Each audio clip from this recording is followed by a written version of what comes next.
हम तपन जी के पास आते हैं। तपन जी, आपने अभी देखा, इनका आनंद जी का ये कहना है, मैं उनकी बात दोहराना चाहता हूं कि घोषणाएं कर देने के साथ साथ उसको अमली जामा पहनाना भी बहुत जरूरी है, क्योंकि उम्मीद करती है प्रदेश की जनता। आप मध्य प्रदेश को बिलोंग करती हैं, मध्य प्रदेश की हैं, तो आपको लगता है कि ये जो बजट हर साल बनता है, चूंकि और हम चर्चा भी करते हैं, इस तरह के जो बजट आते हैं, एक इस बजट में एक बहुत बड़ी सरकार को चुनौती भी है, समस्या भी है। जो कोरोना आया, वैश्विक महामारी आई, उसके कारण आर्थिक मंदी का दौर भी आया, बहुत सारे लोग बेरोजगार हुए, बहुत सारे लोगों के व्यवसाय चौपट हो गए। तो ये भी एक चुनौती होगी सरकार के सामने, क्योंकि उनको फिर से एक बार पटरी पे लाना, हम आर्थिक रूप से बहुत पीछे चले गए। शिशिर जी, सर्वप्रथम तो हमारे भाजपा के मध्य प्रदेश के पूर्व अध्यक्ष श्री नंद कुमार सिंह जी चौहान जी का निधन हो गया है, जैसा कि हम सभी जानते हैं। तो मैं अपने पूरे भाजपा परिवार की ओर से उनको श्रद्धांजलि अर्पित करती हूं।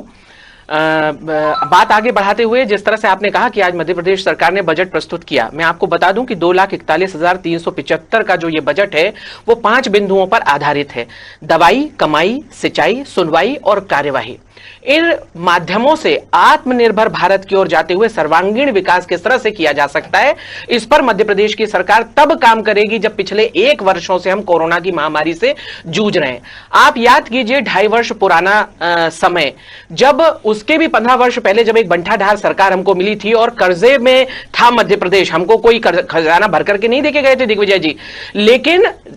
शिवराज जी की सरकार ने अगर कर्जा लिया तो मध्य प्रदेश की जनता को वो सभी सुख सुविधाएं उपलब्ध कराई जिसके वो हकदार थे, चाहे फिर वो कन्यादान योजना हो, चाहे फिर वो संबल योजना हो, चाहे वो रकबा हमारा कृषि का बढ़ाने की बात हो, हमने 7 बार कृषि कर्मठ पुरस्कार भी जिस तरह से जीता, या सड़क है, बिजली है, पानी है, अनेक योजनाएं थी जो जमीन पर दिखाई दी और हम लोग लगातार विकास की राह पर आगे बढ़ रहे थे। 2.5 वर्ष पहले राहुल गांधी जी आए और उन्होंने कहा कि 10 दिन में अगर कर्जा माफी नहीं हुई तो हम मुख्यमंत्री बदल देंगे, और बेरोजगार भत्ता और कन्यादान योजना और जाने क्या क्या शगुफे छोड़े और चले गए। लेकिन हाँ, पर हम सभी जानते हैं कि जिस तरह से अभी तारण जी कह रहे थे कि 27 लाख किसानों के इन्होंने जो कर्ज माफी की वो केवल प्रमाण पत्रों पर की, जमीन पर कुछ भी नहीं था। और इसका सीधा सीधा प्रमाण है कि आपका उपचुनाव में आपकी हार हुई जनता ने आपको नकार दिया। देखिए, कुल मिलाकर के चाहे केंद्र का बजट हो चाहे मध्य प्रदेश का बजट हो, आत्मनिर्भर भारत हम किस तरह से बना सकते हैं, किसानों को किस तरह से उनकी फसल की उपज के लिए चाहे खाद हो, चाहे बीज हो, चाहे बिजली हो,